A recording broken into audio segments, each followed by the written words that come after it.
coverage live at 5. Republican legislative leaders filing a lawsuit to change redesigned ballots for the November election.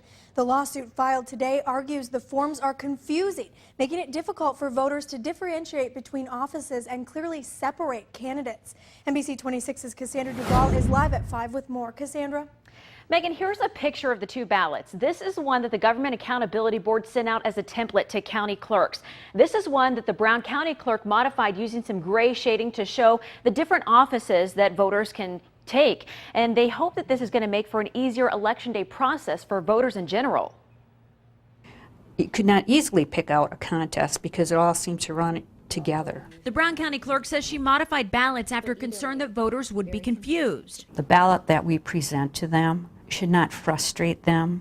The complaint, filed by Republican Assembly Speaker Robin Vos and Senate Majority Leader Scott Fitzgerald, comes after the state's chief elections official, Kevin Kennedy, on Tuesday dismissed concerns about the ballot, saying it wasn't practical or necessary to redesign them. Most of the ballots have been printed. The cost involved in that would be several $100,000 depending on how many get printed.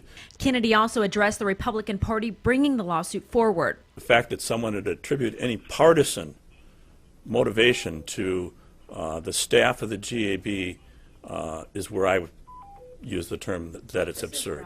Brown County's clerk took the matter into her own hands and used shading to make the ballot more clear. We just felt if they filed an injunction against us using that ballot, then we would conform to the ballot that they had laid out. But no injunction was filed when she sent it into the GAB for approval. But does the vote count? As long as they haven't filed an injunction not to use it, it is a valid ballot. Now, the lawsuit also calls to block the GAB from prescribing the ballots and from stopping counties from using other ballots like Brown County that don't conform with that model.